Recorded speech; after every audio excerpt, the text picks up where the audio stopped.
88.1 with Ntando Shabalala. I definitely will not say Happy New Year because I know that there's a deadline for such wishes, and I think people said it's around the 10th of January. But welcome, thank you so much for joining us in the new year in 2026, and just for spending the next hour with us. Nothing has changed. We are on from 7 to 8 every single Thursday discussing business, finance, the economy, sharing opportunities, and also interviewing some pretty incredible inspirational guests. And this year, I know that we are going to make it even bigger and even better. So if you are either back at work or back at school preparing for the new school year, whatever it is, I hope that the year has started off well and that you are positive and ready for 2026. So it is a new year, and a few good things have remained the same on the Business Buzz, and one of those is the business wrap. So we are going to start off with the business wrap as usual, so that hasn't changed. And for the first time, very first time this year, we do have Lesakhe Shamtiane, who's going to give us an update on weekly business finance as well as economic news. So we do look forward to that update. And then after that, we are going to move on to business breakthrough and innovation insights. And you know, I just mentioned a pretty incredible and inspirational guest, and that is exactly what is happening on Business Breakthrough today. So today we're going to be spotlighting one of the world's most exciting innovation platforms, right? And you really want to stay tuned for this one. It is called Red Bull Basement. Red Bull is doing some incredible things in innovation and supporting young business people, rather, entrepreneurs, and you know, first-time founders, students who have really big and bold ideas, and helping them turn those ideas into real products using AI-powered tools. And you know, Red Bull Basement offers resources, they offer a mentorship, and so many more things which we are going to discuss later on. And we have two guests today who were finalists in this competition, where they went to Silicon Valley, and that is the opportunity that you do receive to go to Silicon Valley. You get to pitch, and you get the opportunity to win over 2 million rand in equity-free funding. Now that's a big one for me. Equity-free funding, 2 million rand. So you're not paying it back. You're not giving anyone a percentage of your company. It is just 2 million rand. You retain ownership of your ideas as well. And so the two guests that are going to join us today, firstly, it's going to be Paul Junior Malinda as well as Clara Queen Malinda. And we are going to hear about their idea. They are previous winners of this competition, two obviously South African winners, and they have businesses, so they come from very different backgrounds. With Paul being in business systems, so technology, information technology, and then Clara, the co-founder of Nzilo Fire Solutions, has got an accounting background, and together these young people came together. They were the 2024 Youth X Award recipients, and we are going to hear all about that tonight. So I'm really looking forward to that conversation on business breakthrough as well as innovation insights. And so that is what we have for you coming up within the next hour. Remember that we are VOW 88.1 on all social media platforms, and we absolutely love interacting with you. We love hearing your opinion, your insights, or just say hello in 2026 if you missed us last year. Thank you so much for joining us. I am Ntando Shabalala, and we are going to take a quick break. It is 7 minutes after 7 o'clock, and when we do come back, it is straight to the business wrap with Lesakhe Shamtiane. On campus. Bye-bye. Stream us at Look, you can tell it's been long. I'm running out of breath.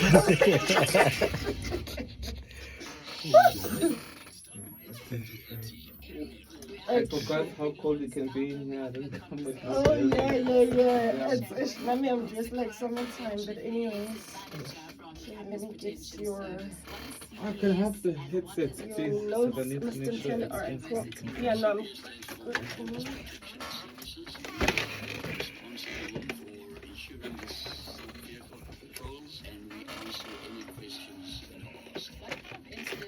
Route repair versus failure pricing. It's a difficult one. It's yeah? I've got hours of conversation with people on it, Yeah.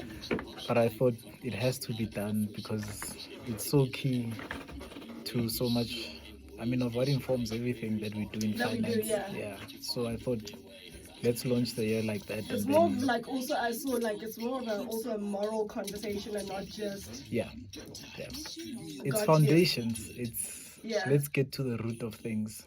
Yeah. got you. Yeah. Are you guys ready? We're ready? Yeah. Where is this thing? Oh. Get ready? Ready. It is 9 minutes after 7 o'clock. This is the Business Buzz on VOW 88.1, and it is time for the Business Wrap, where we get our weekly dose of business, finance, as well as economic news. And today we are joined by Lessegisha Mtiana, a very familiar voice, but what is different today is that he is right here in studio with us for the very first time, gracing us with his presence. Thank you so much for joining us. Only a pleasure, Ms. Shabalala. Good evening to yourself and to your listeners. I really look forward to our conversation today because, you know, your insights have always enriched our discussions, and then having you here with us in person, I know will elevate that experience for us even further. So it is 2026. We are 3 weeks in, and of course we haven't been around for the first 2 weeks, but I'm sure there are some pressing issues that we do need to discuss. So let's get started. Yeah, look, and I'm a bit jealous. I have a friend who's in Devils this year, and I'm like, wait, Wang Shi, What? I'm the one that's been speaking about it the whole year. Was she a song? You know? Everyone, yes. Yeah, I think I'm just going to give a bit of a recap and then go into today's topic. I mean, you'll remember in 2024, I covered lifestyle creep, looked at budgets, taxes, how to basically protect your payslip. Then 2025, we essentially looked at positioning yourself. So the Davos that I'm speaking about, the World Economic Forum, G20, tariffs, the whole idea of last year was to basically say, what are the major things that happen throughout the finance year and how to position yourself and take advantage of those. I think for this year, or at least for today, I want to go a lot deeper now. I'm going to the roots. I'm going to the first principles of finance, the foundations. What's at the root of financial products that are designed out there, and why does it feel as if you're always grasping for air? What is it that's happening? And how do we respond to that? How do we interact with that? And I think I've titled it Root Repair versus Failure Pricing. Yeah. So grasping for air sounds familiar, but elaborate. Yeah, look, you speak to anyone today. I mean, I'm a finance expert, and I get people that either come to me looking for tax advice, they're looking for financial planning itself, or they're looking for investment advice. And the common theme that I always pick up is that isn't us like your money is not enough for what it is you're trying to do. Okay. And you get a sort of sense of desperation, almost hopelessness, and it's almost like you might last hope. And I think the gap is getting wider and wider, where it's becoming more and more difficult to ask clients to have a long-term orientation, a disciplined orientation, that sort of thing. And I think you can only push products so far. You can only give the best advice in terms of products out there so far before you actually need to sit down with a client and say, listen, fees aside, money aside, products aside, let's get to the root of what makes a good quality life. And how then does finance play a part of that? Because we often say money runs the world. I say money is one of the things that runs the world. It's not the thing that runs the world. Sure. And what you're saying is very important, because sometimes we really are responsible and we go see a financial advisor and we do want to invest and save, 10% or whatever it is of our income. But if it's not there, it's not there. If there's nothing to invest, and you're right, then we're grasping for air. So then how do we move forward from that? Yeah, I mean, I think we first have to unpack the problem, right? The problem, again, as I said, we've learned as a society, instead of dealing with our problems, which is the root repair, we rather price failure. So I'll give a topical one, Concord, or is it the High Court ruling today regarding marriages and in community of property, and the whole conversation around Entron balance. Very big conversation. So you see, I'm not shying away from the big stuff. But what's at the root of that? I'm having a conversation with my banker. We're designing something, and she says to me, of course you have an antenuptial contract. And I'm a bit taken aback by the of course, whether I do or don't doesn't bother me as much. And I dig a bit deeper. And she's like, well, to protect yourself. And I'm like, to protect myself against what? She's like, okay, well, no, to protect her. And I'm like, against what? And invariably, you can sense that there's a lot of things that we are not happy with, perhaps, about the way we behave, the way we conduct marriage, the way we understand marriage, that we don't talk about. But we talk about the financial product that's supposed to cover it all. The antenuptial contract or the non-antenuptial contract, COP, determining when you're married versus when you're not married. I think earlier on we had the the medical corner, and there they were talking about health. And the doctor spoke about all the small habits that build up to this wellness that's there versus avoiding them and then needing to deal with all these problems. A bigger problem than that.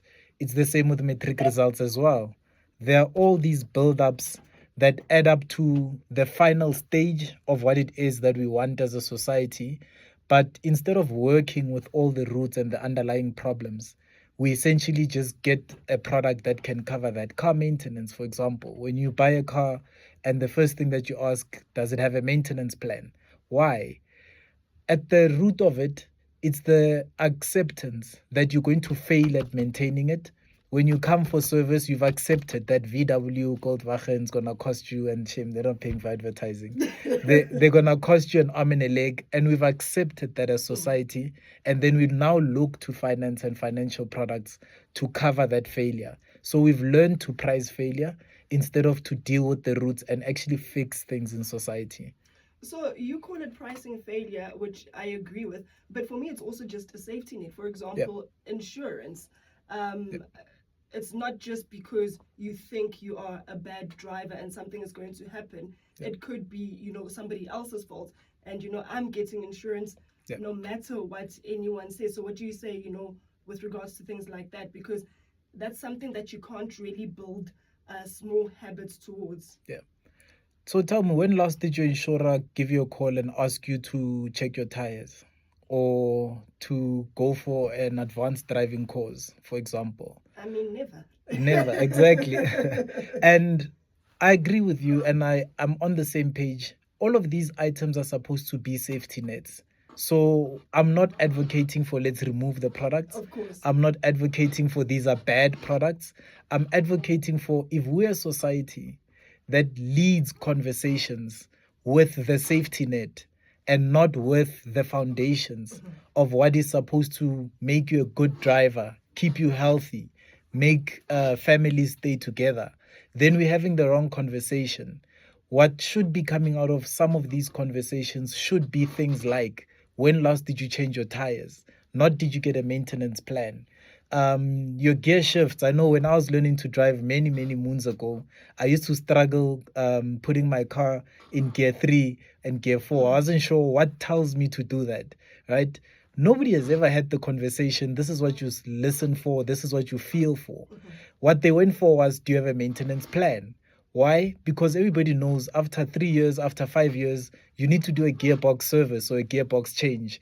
And I'm saying that's the wrong conversation. You can't lead with the safety net. You have to lead with the principles that you want. And then the safety net will catch you if you do fall short. If something happens, but you're already taking steps, making the right decisions, doing whatever it is that you have to do to prepare yourself for, instead of waiting for something big to happen. In fact, and that's why today is more like a philosophy conversation than it is your superficial or your everyday conversations. So what ends up happening in the background, why South Africa is one of the most successful service sector economies on the continent. I mean, if you go to Ghana, for example, they barely have got life cover because there's embedded in their values, you will bury your family member. And all of life basically is built around saving towards that long-term eventuality, saving towards a house. So their mortgage rates are 25%. I mean, I wouldn't survive there. Yeah. But it teaches you a certain culture and culturizes you in a particular way. So coming to why this is our foundation show for the year, if you lead with the safety net, it has actually been proven that you actually create a failure type society. So if you lead with, do you have an anti-nuptial contract versus do you not have an anti-nuptial contract, your divorce rates tend to be higher because as a society, you never get to the actual conversations. You stick to the safety net conversations.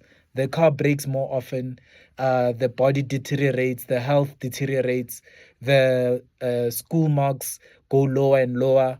Employment, short-term contracts, no longer long-term contracts.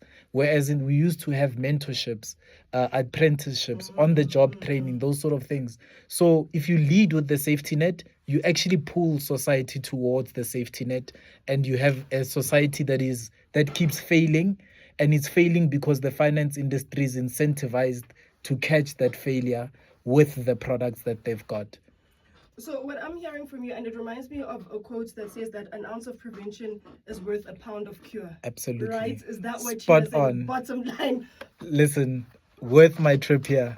Oh, I'm glad. Yeah. So, do you think that because now we're speaking about systems and dependency on systems, do you think that us being so dependent on systems, as you say, for example, anti-nuptial contracts, medical aid, insurance, do you think that we start to feel perhaps a bit insulated from the repercussions of our actions because we know we've got something to fall back on? Absolutely. It becomes easier to fail.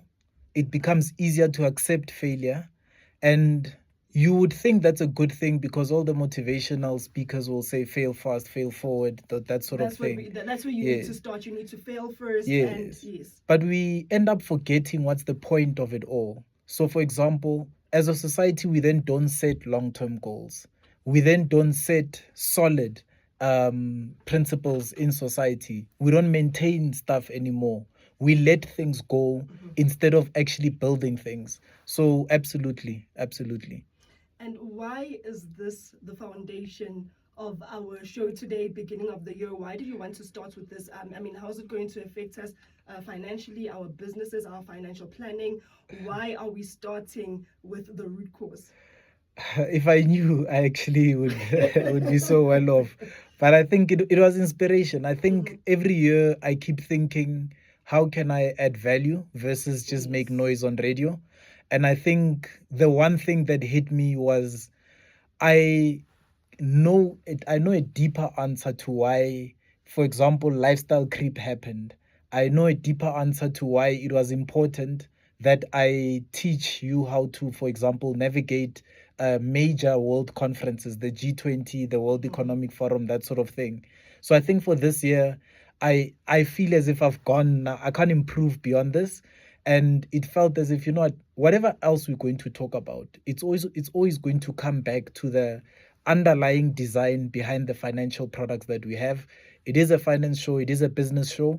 And if we don't touch on that foundation, I'm always going to be looking for examples and trying to speak to a something that the listener either has or doesn't have. And I decided, let me actually say what that something is. And when we look at a certain product, I can then be able to say, well, that's what it looks like when a product is designed for failure. And this is how we can overcome it, work on the repairing of the roots, and then come back and have the product as a safety net. And it doesn't need to hog the conversation. We can talk about the actual values behind what you're trying to do instead of, a simple one. I don't know how much time we have left. I can almost bet at an 80% level, if you ask any person with medical aid today, what is it that you get from your medical aid?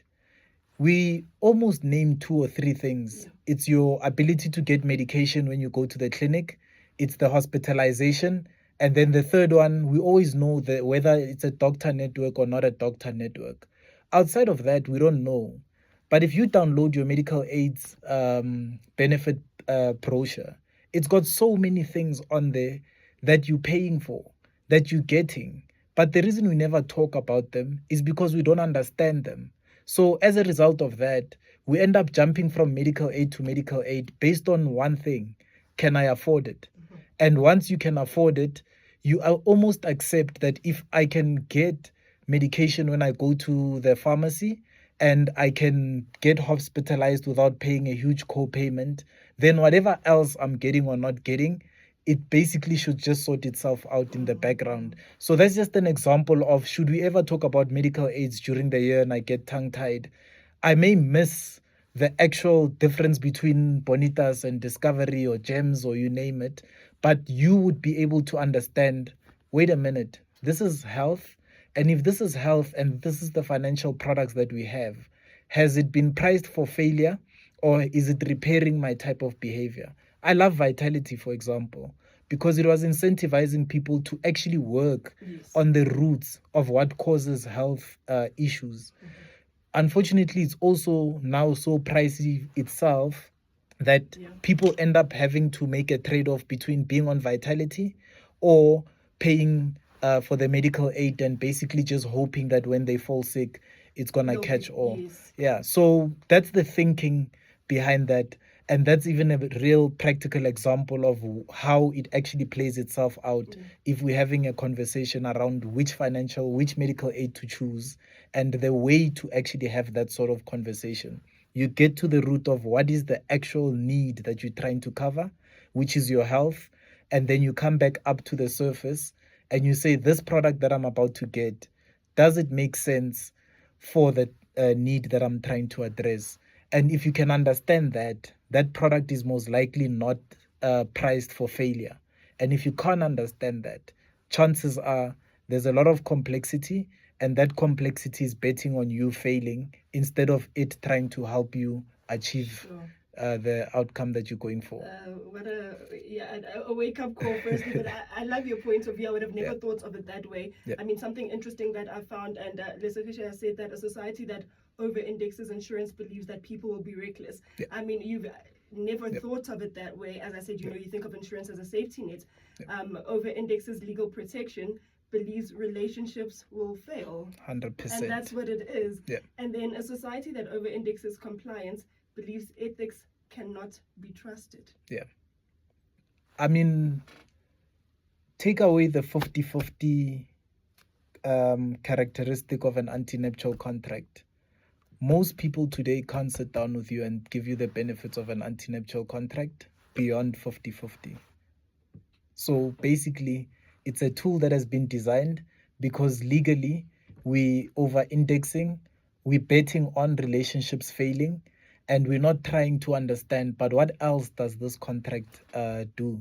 And that's essentially the crux of those, I call them now my idioms. To always say, I mean, I think there's a quote that we have there. They say, show me your country's financial products and I will show you where the moral value or the moral index is. Okay. And then, you know, speaking of root repair versus failure pricing, any closing remarks on that? I think it's because it's a mouthful. For me, always be intentional. So don't get exhausted stopping, looking at what product it is you're about to get, and then sit back and ask yourself, what am I actually trying to mitigate for? The financial plan that I give people that pay me thousands, you know, is very simple. I say live below your means. If you live below your means, whether it's 1 rand below your means or 100 rand below your means, just don't spend more than you make. Easier said than done, I know. I was about to say, it sounds very simple when you say it, but in reality, you know. Absolutely, you know. Reduce debt, have an emergency fund. If you're doing those three and you are about to acquire another financial product and you can't put it in simple terms, what need is this solving? Then chances are that product is a bit too complex. You should get it as a safety net, but don't stop at the safety net. Go further and get someone that can decipher it for you, unpack it for you, and get you to the root of it. And if they can't, I would almost give it as advice. It's not advice, but I would almost say spend more time researching it than actually committing, because you're more likely to go broke trying to cover for the fear against someone that has bet against your failure than you are going to repair the actual problem that's at the root. So be intentional. I mean, you're making me look at financial institutions very differently now. But of course, as I said earlier on, Lesakisha is not saying that you shouldn't have medical aid Yeah. or insurance or that safety net, whatever it may be for you. But do your research. Is it something that you really need? And then, of course, consult a professional. Yeah. Don't make financial products your plan A. Your Okay. plan A should be your values and the need that you're trying to address. Yes. And then safety nets should be exactly that, safety nets. And I know I said it's the last one, but I do have one more question because this is plan A and it's important in terms of values. What advice would you give on that? And I know that you spoke about living below your means. Would that be perhaps a value in building good financial habits? Yeah, look, that would be a product or that would be Okay. a solution, right? Okay. So what would be a value? Patience. It's a value. If you want something good, for example, all of us in our 30s, late 20s, we want a home, right? That's probably your biggest financial expense throughout your life. Patience works. Save for it. Wait for it. Buy below what you can afford. Don't maximize what you can afford. That avoids you having to get into a bond for a time period that you won't be able to sustain at an interest rate that you won't be able to sustain, and then you end up defaulting on it anyway. So the value would be patience over short-term gratification. Another value would be transparency. If you pick up your medical aid brochure and you don't understand what it is you're paying for, so if A fails but B succeeds, but you were at a doctor network and it was before January or December, that's complexity. So the value then would be transparency. If your provider cannot just be clean and clear what it is that you're getting, then transparency as a value has been compromised. Skin in the game, shared risk, just to touch those two, along with long-term alignment, actually. 3, right? Those are actually all the values I have. What's the essence of skin in the game? What's the essence of shared risk and long-term orientation? If you and I, and now this is for maybe entertainers, if you and I are working on a project and we're going to put in an equal or even semi-equal amount of effort in it, it should be easy for us to share in the rewards. It shouldn't be that you're getting 90 and I'm getting 10 and you're explaining to me that it's your studio and. Skin in the game says, let me then pay for the electricity. Let me then pay for this. Let me share in the risk. If you've got those as values, let me pay for my lunch. Let me not get a free lunch.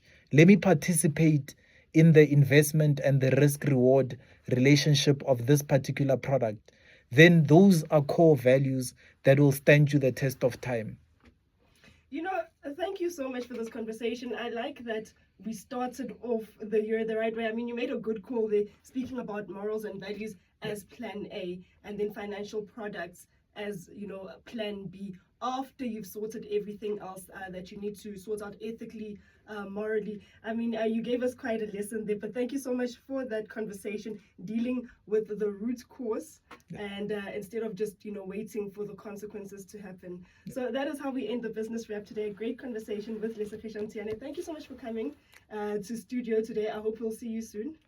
Thank you very much, Ms. Shabalala. I hope so too as well. I never know where I am half the time. Okay, all right. Well, that is Lesakisha Mtiane on the business wrap, and that is how we end it this evening. We are going to take a quick break, and when we do come back, it is time for Business Breakthrough and Innovation Insights.